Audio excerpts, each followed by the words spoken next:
ಆತ್ಮೀಯ H16 ನ್ಯೂಸ್ಗೆ ಸ್ವಾಗತ. ನಾನು ನಿಮ್ಮ MI ಅಥವಾ ಮಲ್ಲಪ್ಪ ಜ್ಯೋತಿ ಅವರ ಆತ್ಮೀಯರೇ. ರೇವಣ್ಣ ಅವರ ಮಗ ಪ್ರಜ್ವಲ್ನಿಂದಾಗಿ ಅವರ ಕುಟುಂಬಕ್ಕೆ ದೊಡ್ಡ ಬ್ಲ್ಯಾಕ್ ಸ್ಪಾಟ್ ಇದೆಲ್ಲ ಪತ್ರಗಳು ಚರ್ಚೆ ಆಗ್ತಾ ಇದೆ. ಅವ್ರು ಯಾವ ರೀತಿಯಾಗಿ ಅತ್ಯಾಚಾರನ ಪಾಪ ಹೆಣ್ಮಕ್ಳನ್ನ ಮಾಡಿದರು, ಇಷ್ಟು ಕನಿಷ್ಠ ಮಟ್ಟಕ್ಕೆ ಹೇಗೆ ಹೇಳಿದ್ರು. ಯಾಕೆಂದರೆ ಈ ಕುಟುಂಬದ ಬಗ್ಗೆ ಆರೋಪ ಪ್ರಚಾರ ಬಿದ್ದೇ ಇರ್ತವೆ. ಇವ್ರು ಚಿಕ್ಕಪ್ಪನು ಎರಡನೇ ಮದುವೆ ಆಗಿದ್ದು ಮಾಡಿದ್ದು ನಮ್ಮ ಕುಮಾರಸ್ವಾಮಿಗಳು, ಇವನು ದೇವೇಗೌಡ ಮೇಲೆ ಸಹಿತ ಇನ್ನೊಂದಿಷ್ಟು ಆರೋಪಗಳಿದ್ದಾವೆ. ಭಾಳಷ್ಟು ರಾಜಕಾರಣಿಗಳ ಮೇಲೆ, ಇವರೊಬ್ಬರಷ್ಟಲ್ಲ, ಈ ಕುಟುಂಬ ಒಂದಲ್ಲ, ಯಾರ್ಯಾರು ಕುಟುಂಬ ರಾಜಕಾರಣ ಮಾಡ್ತಾ ಇದ್ದಾರೋ ಅವ್ರ ಮೇಲೆ ಹೆಚ್ಚು ಕಡಿಮೆ ಅದಾವ. ಕೆಲವರು ಇರಲಿಕ್ಕಿಲ್ಲ, ಭಾಳ ಕಡಿಮೆ ಇರ್ಬೋದು, ಆದರೆ ತೋರಿಸ್ಕೊಂಡಿರ್ಲಿಕ್ಕಿಲ್ಲ, ಸಿಕ್ಕಿರ್ಲಿಕ್ಕಿಲ್ಲ, ಆ ಮಾತು ಬೇರೆ. ಆದರೆ ಇಲ್ಲೊಂದು ಪಾಠ ಕಲಿಬೇಕಾಗಿದೆ. ಎಲ್ಲ ಶ್ರೀಮಂತ ಪಾಳೆಗಾರಿಕೆಯ ಈ ಒಂದು ರಾಜಕಾರಣಿಗಳು ಇವತ್ತು ಪಾಠ ಕಲಿಬೇಕಾಗ್ಯದ. ಎಂಥ ಈ ದೇಶದ ದೊಡ್ಡ ಮತ್ತು ಕನ್ನಡದ ಪ್ರಥಮ ದೊಡ್ಡ ರಾಜಕಾರಣಿ ಅಷ್ಟಲ್ಲ, ಪ್ರಧಾನಿ, ಕರ್ನಾಟಕದ ಪ್ರಥಮ, ಕನ್ನಡದ ಪ್ರಥಮ ಪ್ರಧಾನಿ ಇನ್ನು ಮುಂದೆ ಆಗ್ತಾ ಇರೋದು ಗ್ಯಾರಂಟಿ ಇಲ್ಲ. ಅಂಥ ಕುಟುಂಬದೊಬ್ಬ ಕುಡಿ ಈ ರೀತಿಯಾದಂತಹ ಅತ್ಯಂತ ಕನಿಷ್ಠ ಮಟ್ಟಕ್ಕೆ ಬಂದ ಶಿಕ್ಷೆಗೆ ಗುರಿಯಾಗುವಂಥದ್ದು ಯಾವುದಾಗ್ತದೆ ಶಿಕ್ಷೆ ಕಡಿಮೆ ಆಗ್ತದೆ, ಹೆಚ್ಚರ ಆಗ್ತದೆ, ಅದು ಪ್ರಶ್ನೆ ಇಲ್ಲ. ಇಲ್ಲ ಅದರ ದೋಷಿ ಮತ್ತು ಅದರಲ್ಲೂ ಹೆಣ್ಣು ಬಾಕ ಕಾಮದಾಗಿ ಅಂತೆಲ್ಲ ಟೀಕೆ ಮಾಡ್ತಾ ಇದ್ದಾರೆ. ಈ ಪರಿಸ್ಥಿತಿ ಬಂದಿರೋ ಕಾರಣ ಏನಪ್ಪ ಅಂದ್ರೆ ಇಲ್ಲಿ ಮೇನ್ ಮತ್ತೆ ನಾವು ಬಂದು ಹತ್ತಬೇಕಾಗಿದ್ದು ಅವರ ಕುಟುಂಬದ ಮೇಲೆ ಹಿಡಿತ ದೇವೇಗೌಡರು ಇಲ್ಲ ಅಂತ. ಯಾಕಂದ್ರೆ ಮಕ್ಕಳು ಚೆನ್ನಾಗಿ ಬೆಳೆಸಿದ್ದೀನಿ, ಚೆನ್ನಾಗಿದ್ದಾರೆ, ದುಡ್ಡು ಕೊಟ್ಟರೆ ಅಷ್ಟೇ ಅಲ್ಲ, ಮಕ್ಕಳಿಗೆ ಒಳ್ಳೊಳ್ಳೆ ಬಟ್ಟೆಗಳನ್ನ ಹಾಕಿದ್ರೆ ಅಷ್ಟೇ ಅಲ್ಲ, ರಾಜಕಾರಣ ತರಬೇಕಂತ ಒಳ್ಳೆ ಇಂಗ್ಲೀಷ್ ಕಲಿಸಿದ್ರೆ ಅಷ್ಟೇ ಅಲ್ಲ, ಸಂಸ್ಕೃತಿಯನ್ನು ಕಲಿಸ್ಬೇಕಾಗ್ತದೆ, ಜನರೊಂದಿಗೆ ಹೊಂದಾಣಿಕೆ ಹಾಕೊಂಡು ಹೋಗುವ ಜೊತೆಗೆ ಭಾಳ ಮುಖ್ಯ ಅಂದರೆ ನಮ್ಮ ಕನ್ನಡದಾಗ ಗಾದಿ ಮಾತದವ್ರಿ, ಯಾವನು ಕಚ್ಚಿ ಗಟ್ಟೈತಿ ಅವು ವಿಶ್ವನ ಗೆಲ್ತಾನೆ. ಕಚ್ಚಿ ಅನ್ನುವಲ್ಲಿ ಭಾಳ ಅರ್ಥಗರ್ಭಿತದ. ಯಾಕಂದ್ರೆ ಈ ಕಾಮ ಅನ್ನುವಂಥದ್ದು ಸಹಜವಾಗಿ ಬರುತ್ತಿರೋದು ಹೆಸರು ಕ್ರಿಯೆಯರು, ಅದ್ರ ಮೇಲೆ ಕಮಾಂಡ್ ಇಟ್ಕೊಳ್ಳೋದು ಸಂಸ್ಕೃತಿ. ಆ ಸಂಸ್ಕೃತಿ ಇಲ್ಲ ಅಂತಂದ್ರೆ ಇಂಥ ಅವಘಡಗಳಾಗ್ತಾ ಇರ್ತಾವೆ. ಇದನ್ನು ಬೆಳೆಸೋದು ತಪ್ಪಿದ್ರೆ ದೇವೇಗೌಡರು ಮತ್ತು ಅವ್ರ ಮಕ್ಕಳು ಅಂತೇಳಿ ಸ್ವತಃ ಈ ನಮ್ಮ ರೇವಣ್ಣವ್ರ ಮೇಲೂ ಆರೋಪಗಳಿದ್ದಾವ. ಅವು ಸಿದ್ಧ ಆಗ್ತಾವೆಲ್ಲ ಬೇರೆ, ಇನ್ನೂ ಬೇರೆ ಬೇರೆ ಕುಟುಂಬಗಳು ಅದೇ ರೀತಿ ಇದ್ದಾವೆ, ಸಾಕಷ್ಟು ಕುಟುಂಬಗಳಿದ್ದಾವೆ ಈ ನಾಡಿನೆಲ್ಲ, ಇಡೀ ದೇಶದಲ್ಲೇ. ಇವತ್ತು ಭಾಳಷ್ಟು ಅತ್ಯಾಚಾರಕ್ಕೆ ಮತ್ತು ಅದಕ್ಕೂ ಬಲಿಯಾಗುವಂಥ ಹೆಣ್ಮಕ್ಳು ಯಾರಿಂದ ಅಂದರೆ ಇಂಥ ರಾಜಕಾರಣಿಗಳಿಂದ ಸಾಕಷ್ಟು ಕುಟುಂಬಗಳಲ್ಲಿದ್ದಾರೆ. ಅದನ್ನು ಹೇಳೋ ಅವಶ್ಯಕತೆ ಇಲ್ಲ. ಬಟ್ ಇವತ್ತು ಮಾತ್ರ ಇದೊಂದು ಸಾಕ್ಷಿ ಆಗಿದೆ ಎಲ್ಲರಿಗೂ. ನೀವು ಎಂಥ ದೊಡ್ಡ ಸ್ಥಾನದಲ್ಲಿ ಕರ್ನಾಟಕದಲ್ಲಂತೂ ಆಗಲಿ, ಇಡೀ ಇಂಡಿಯಾದಲ್ಲಂತೂ ಆಗಲಿ, ದೇವೇಗೌಡರಷ್ಟು ಎತ್ತರಕ್ಕೆ ಬೆಳೆದಂಥ ರಾಜಕಾರಣಿ ಮತ್ತು ಸ್ವಬಲದಿಂದ ಒಂದು ವ್ಯಕ್ತಿತ್ವವನ್ನು ಬೆಳೆಸ್ಕೊಂಡು ಈ ದೇಶದ ಪ್ರಧಾನಿ ಆಗೋದಷ್ಟೇ ಅಲ್ಲ, ಒಂದು ದೊಡ್ಡ ಶಕ್ತಿಯಾಗಿದೆ ಸ್ಥಾನದಲ್ಲ. ಯಾಕಂದರೆ ಒಂದು ಪಕ್ಷವನ್ನು ಕಟ್ಟೋದು, ಅದು ಉಳಿಸ್ಕೊಂಡು ಬೆಳೆಸ್ಕೊಂಡು ಹೋಗೋದು. ಅವ್ರು ಯಾರು ಕೆಟ್ಟರು ಯಾರು ಮಾಡಿದ್ದಾರೆ ಬೇರೆ ವಿಷಯ, ಅದನ್ನು ತೊಗೊಂಡು ಬಂದದನ್ನು ಇವತ್ತು ಇಟ್ಕೊಂಡು ಹೊರಟಿದ್ದಾರೆ. ಕಡಿಮೆ ಆಗಿರ್ಬೋದು ಇವತ್ತು MLAಗಳ ಸಂಖ್ಯೆ ಅವ್ರದ್ದು, ಇಲ್ಲ ಅಂತಲ್ಲ, ಇನ್ನೂ ಮುಂದಿನ ಕಡಿಮೆ ಆಗೋ ಸಾಧ್ಯತೆಗಳು ಇದ್ದಾವೆ. ಯಾಕಂದರೆ ಇಂಥ ಮೊಮ್ಮಕ್ಕಳು ಹುಟ್ಟಿದಾಗ, ಇಂಥ ಕುಡಿಗಳು ಹುಟ್ಟಿದಾಗ ಅದರ ಆರೋಪ ಯಾರ ಮೇಲೆ ಹೋಗ್ತಂದ್ರೆ ಅದನ್ನು ಹಣದಂಥ ಬೆಳೆಸಿದಂಥ ವಾತಾವರಣಕ್ಕೆ ಹೋಗ್ತದೆ. ಈ ದಿಶೆಯಲ್ಲಿ ಪ್ರತಿಯೊಂದು ಈ ರಾಜಕಾರಣ ಮಾಡುವ ಪಾಳೆಗಾರಿಕೆಯ ಈ ಮಾತನ್ನು ಮತ್ತೆ ಹೇಳ್ತಾ ಇದ್ದೀನಿ. ಪಾಳೆಗಾರಿಕೆಯ ಜನರಲ್ಲೇ ನಾನು ಹೆಚ್ಚಪ್ಪ ನಾನು ಮಾತಾಡಿದ್ದೆ ಕರೆ. ಕೆಲವು ರಾಜಕಾರಣ ಹೀಗೆ ಮಾತಾಡ್ತಾರಲ್ಲ, ಏನೋ ಇರಲಿಲ್ಲ ಅಂದರೆ ಈ ನಾಡು ನಡೆಯೋದಿಲ್ಲ ಅನ್ನುವಷ್ಟು ಮಟ್ಟಿಗೆ ಮಾತಾಡ್ತಾ ಇರ್ತಾರೆ. ಇದು ಅಹಂಕಾರದ ಪರಮಾವಧಿ ಅಂತ. ಇದನ್ನ ಯಾಕೆ ಸಂದರ್ಭದಲ್ಲಿ ಹೇಳ್ತಾ ಇದ್ದೀನಿ ಅಂದರೆ ಈ ಎಲ್ಲ ಅಹಂಕಾರಗಳನ್ನು ತಮ್ಮ ಮಕ್ಕಳಲ್ಲಿ ಬೆಳೆಸಲ್ಲ, ಚೆನ್ನಾಗಿ ಬೆಳೆಸುವಂಥ ಪ್ರಯತ್ನ ಮಾಡ್ತಿರ್ಬೇಕು. ಇವನ್ ನಾವು ಸಹಿತ ಯಾರಾದರೂ ಮಕ್ಕಳನ್ನು ತಯಾರು ಮಾಡುವಲ್ಲ ಭಾಳ ಎಚ್ಚರದಿಂದ ಇರಬೇಕಾಗಿದೆ. ಇವತ್ತು ಎಚ್ಚರ ತಪ್ಪಿದರೆ ಇಂಥ ಮಕ್ಕಳು ಅವುಗಳ ಉತ್ಪನ್ನ ಮಾಡಿ ಒಂದು ಬ್ಯಾಡ್ ಎಕ್ಸಾಂಪಲ್ ಆಗ್ತಾ ಇರ್ತಾವೆ. ಇದು ಸಿಕ್ಕದಷ್ಟೇ, ಒಂದು ಸಿಗದ ಹೋಗ್ತಿತ್ತೇನೋ. ಆ ಹೆಣ್ಮಗಳೊಬ್ಬಳು ಸಂತ್ರಸ್ತೆ ಬಲಿಯಾದಂಥ ಹೆಣ್ಮಗಳು ಗಟ್ಟಿಯಾಗಿ ನಿಲ್ಲದೆ ಹೋಗಿದ್ರು, ಅವಳನ್ನು ಬಾಯಿ ಮುಚ್ಚಿಸಲು ಸಾಕಷ್ಟು ಪ್ರಯತ್ನ ಮಾಡಿದರು, ಮುಚ್ಚಿಟ್ಟಿದ್ರು, ಏನೇನು ಮಾಡಿದರು.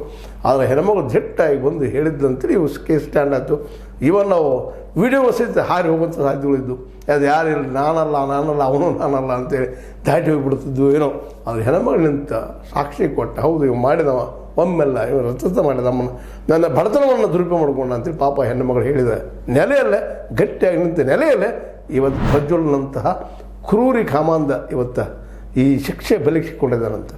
ಅವ್ನು ಶಿಕ್ಷೆ ಕೊಟ್ಟಿದ್ರ ಬಗ್ಗೆ ನಮ್ಮ ಇಲ್ಲಿ ಕರುಣೆ ಮತ್ತೊಂದಿಲ್ಲ. ಆದ್ರೆ ಇದ್ರ ಹಿಂದಿರುತ್ತಿರುವಂಥ ಪಾಳೆಗಾರಿಕೆ ಮನೋವೃತ್ತಿಯ ರಾಜಕಾರಣಿಗಳು ಇದನ್ನು ಕಲಿಬೇಕಾಗಿದ್ದ ಪಾಠ.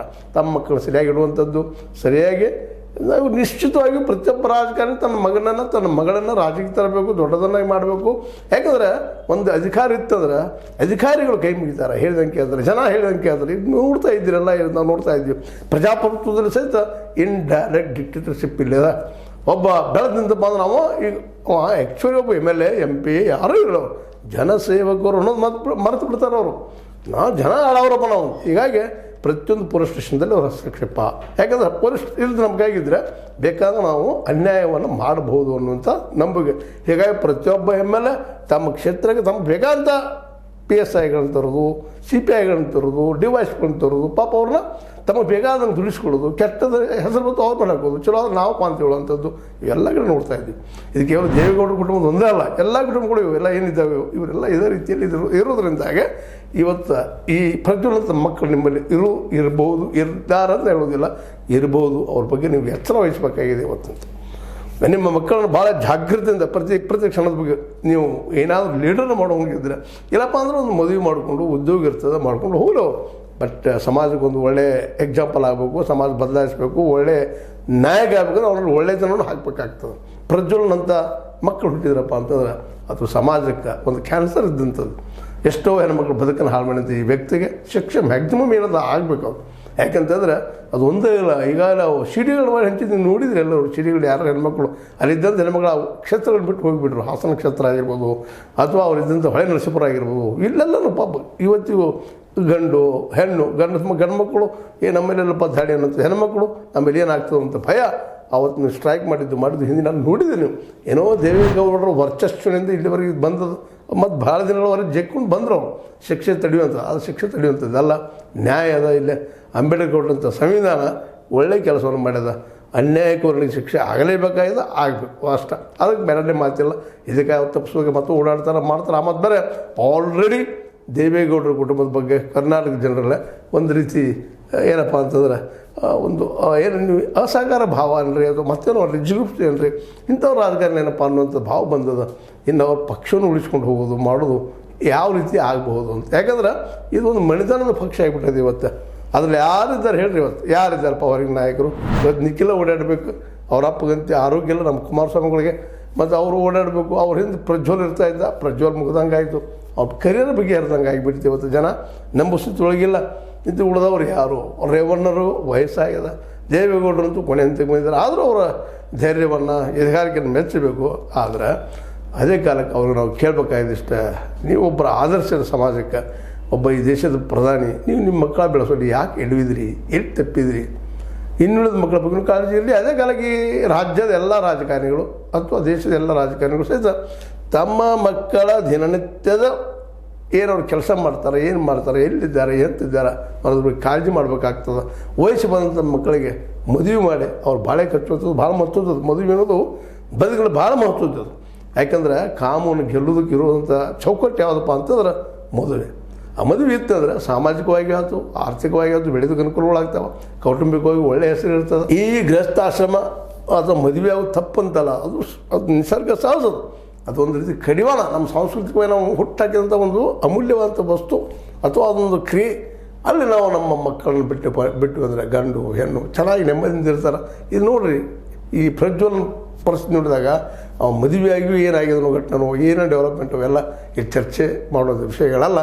ಆದರೂ ಸಹಿತ ಇವತ್ತು ಪ್ರತಿಯೊಬ್ಬ ರಾಜಕಾರಣಿ ಪ್ರಜ್ವಲನಂಥ ಮಗನನ್ನು ಪಾಲಿಸಿ ಪೋಷಿಸಿ ಅವನು ಉಳಿಸ್ಕೊಳ್ಳುವಂಥ ಪ್ರಯತ್ನವನ್ನು ಮಾಡದೆ ಇರೋದು ಉತ್ತಮ ಅಂತ. ನಮ್ಮಲ್ಲಿ ಗಾಂಧಿ ಮಾತುಗಳನ್ನು ನೀವು ಕೇಳಿರ್ಬೋದು.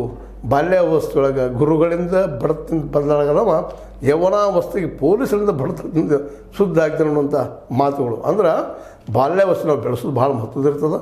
ಅವು ಮಕ್ಕಳಿಗೆ ಸಂಸ್ಕಾರ ಸಂಸ್ಕೃತಿ ಕಲಿಸಿ ಹಿರಿಯರಿಗೆ ಗೌರವ ಕೊಡುವಂಥದ್ದು, ಜೊತೆಗೆ ಪ್ರತಿ ಹೆಣ್ಣು ಮಗಳ ಬಗ್ಗೆನೂ ಒಳ್ಳೆಯ ಭಾವನೆ ಅಕ್ಕ ತಂಗಿ ಅಥವಾ ಇನ್ನುಳಿದ ಒಂದು ಸಂಬಂಧಗಳನ್ನಿಟ್ಟುಕೊಂಡು ಗೌರವಾತ್ಮಕ ನಡೆಯುವಂಥದ್ದು, ಜೊತೆಗೆ ಕಾಮದ ಮೇಲೆ ನಿಂದಿಟ್ಕೊಂಡು ಹೋಗುವಂಥ ವಾತಾವರಣ ನಿರ್ಮಿಸಬೇಕಾಗ್ತದೆ. ಯಾವಾಗ ನಮ್ಮಲ್ಲಿ ದುಡ್ಡಿನ ಬಲನೋ ಮತ್ತಾವ ಬಲನೋ ಊಟದ ಬಲನೋ ಮತ್ತೇನು ಶಕ್ತಿಯ ಬಲನೋ ಬಂದಾಗ ಸಹ ಮನುಷ್ಯನಿಗೆ ಕಾಮದ ಬಲನೂ ಹೆಚ್ಚಾಗಿರ್ತದೆ. ಅದಕ್ಕೊಂದು ಏನಪ್ಪ ಅಂದ್ರೆ ಚೌಕಟ್ಟದ ಮದುವೆ ಅನ್ನುವಂಥದ್ದು. ಅದು ಮಾಡೋ ಜೊತೆಗೆ ಇನ್ನೂ ಮತ್ತು ಆನಂದ ಏನಾಗ್ತದೆ, ಮದುವೆ ಆಗುವವರೆಗೆ ತಂದೆ ತಾಯಿಗಳ ಗಮನ, ಮದುವೆ ಆದ ನಂತರ ಹೆಂಡತಿ ಜವಾಬ್ದಾರಿ ವಹಿಸ್ಕೊಂಡು ಮಾಡ್ತಾ ಇರ್ತಾಳೆ. ಹೀಗಾಗಿ ಮನುಷ್ಯ ಒಬ್ಬ ಸಜ್ಜನ ಆಗಕ್ಕೆ ಸಾಧ್ಯದ.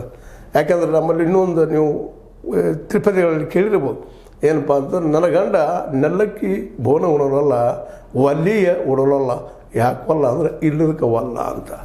ಹಂಗೆ ಇಲ್ಲ ಅದು ದುಡ್ಡಿದ್ದಾಗ ಅಂಥವೇನು ಉಡೋಕ್ಕೆ ಸಾಧ್ಯ ಇಲ್ಲ, ಬಡವಾಗಿ ಬದುಕ್ತೀವಿ. ಅದೇ ರೀತಿಯಾಗಿ ನಾವು ಸಹಿತ ದುಡ್ಡನ್ನು ಇದಕ್ಕೋ ಬಳಸಲಾರದ ನಮ್ಮ ಒಳ್ಳೆಯ ಕೆಲಸಕ್ಕೆ ಉಪಯೋಗ ಮಾಡಿಕೊಂಡು ಇಂಥ ಕೆಲಸಗಳು ಉಪಯೋಗ ಆಯ್ತಪ್ಪ ಅಂದ್ರೆ ಈ ಪ್ರಜ್ವಲ್ ಮೇಲೆ ಆದಂಥ ಈ ದೋಷದ ಪ್ರಕರಣಗಳು ಇನ್ನೊಬ್ಬರ ಮೇಲೂ ಆಗುವ ಎಲ್ಲ ಸಾಧ್ಯತೆಗಳಿದ್ದಾವೆ. ಇದು ಪ್ರಜಾಪ್ರಭುತ್ವದಿಂದ ಎಲ್ಲರಿಗೂ ಗೊತ್ತಿರಲಿ. ಈಗೇನು ನೀವು ಗೆಲ್ತಾ ಇರ್ಬೋದು ತಾತ್ಕಾಲಿಕವಾಗಿ, ಕೆಟ್ಟ ಕೆಲಸಕ್ಕೆ ಕೆಟ್ಟ ರಿಸಲ್ಟ್ ಇರ್ತದೆ ಅನ್ನೋದಕ್ಕೆ ದೇವೇಗೌಡರು ದೊಡ್ಡವರು ಇಲ್ಲಿ ಯಾರೂ ಇಲ್ಲ, ನಾಯಕರು ತಿಳಿಯಿರಿ, ಈವನ್ ಸಿದ್ದರಾಮಯ್ಯರು ಇಲ್ಲ. ಆ ಮಾತನ್ನು ಸ್ಪಷ್ಟವಾಗಿ ಹೇಳಬೇಕಾಗ್ತದೆ. ಬಿ ಜೆ ಪಿಯಲ್ಲೂ ಯಾರೂ ಇಲ್ಲ. ಈವನ್ ಅವರು ಇವತ್ತಿನ ಮೋದಿಯವ್ರಿಗಿಂತಲೂ ಹಿರಿಯರು ಅಂಥ ವ್ಯಕ್ತಿ. ಅವರ ಮನೆಯಲ್ಲಿ ನಡೆದ ಘಟನೆ ಎಲ್ಲರಿಗೂ ಒಂದು ಪಾಠ ಆಗಲಿ. ತಮ್ಮ ಮಕ್ಕಳ ಬಗ್ಗೆ ಎಲ್ಲ ರಾಜಕಾರಣಿಗಳು ಗಮನ ಹರಿಸಲಿ. ಜೊತೆಗೆ ಒಳ್ಳೆ ನಾಯಕರನ್ನಾಗಿ ಬೆಳೆಸಲಿ. ಅವರಂದ್ರೆ ನಿಶ್ಚಿತ ಎಲೆಕ್ಷನ್ ನಿಲ್ಸೋರನ್ನ ದುಡ್ಡದ ಏನು ಮಾಡೋರು ಇಲ್ಲಂತಲ್ಲ, ಆದರೆ ಸಮಾಜಕ್ಕೆ ಒಳ್ಳೆಯ ಕೆಲಸ ಮಾಡುವಂಥ ನಾಯಕರನ್ನು ತಯಾರು ಮಾಡಿದರೆ ನಿಶ್ಚಿತವಾಗಿ ಕನಿಷ್ಠ ಇಷ್ಟಾದರೂ ಇವರಿಂದ ಆಗಲೇನೋ ಒಂದು ಹಂಬಲ. ಏನಂತೀರಿ ಇದಕ್ಕೆ? ಈ ನಾ ಹೇಳಿದ ಹಂಬಲ ತಪ್ಪಂತೀನಿ, ತಪ್ಪಂತ ಸರಿ ರೀ. ಒಟ್ಟಿನಲ್ಲಿ ನಮ್ಮ ಜೊತೆಗೆ ಮಾತಾಡ್ತಾ ಇರುತ್ತೆ ಬರೀ, ಹೇಳ್ತಾ ಇರುತ್ತೆ ಬರೀ, ಕಾಮೆಂಟ್ ಮಾಡ್ತಾ ಇರುತ್ತೆ ಬರೀ, ಶೇರ್ ಮಾಡ್ತಾ ಇರುತ್ತೆ ಬರೀ, ಸಬ್ಸ್ಕ್ರೈಬ್ ಮಾಡ್ತಾ ಇರುತ್ತೆ ಬರೀ. ಯಾಕಂದರೆ ಇದು ನಿಮ್ಮ ಚಾನಲ್ಲ, ನಿಮ್ಮ ಧ್ವನಿಗೆ ಧ್ವನಿ ಕೊಡೋ ಪ್ರಯತ್ನ ನಾವು ಮಾಡ್ತಾ ಇರ್ತೀವಿ ಅಂತ ಹೇಳ್ತಾ, H60 ನ್ಯೂಸ್ ಅರ್ಥಾತ್ ಸೀತಾರಾಮ ಸತ್ಯದ ಕೈಗರಣೆ ವಂದನೆಗಳು.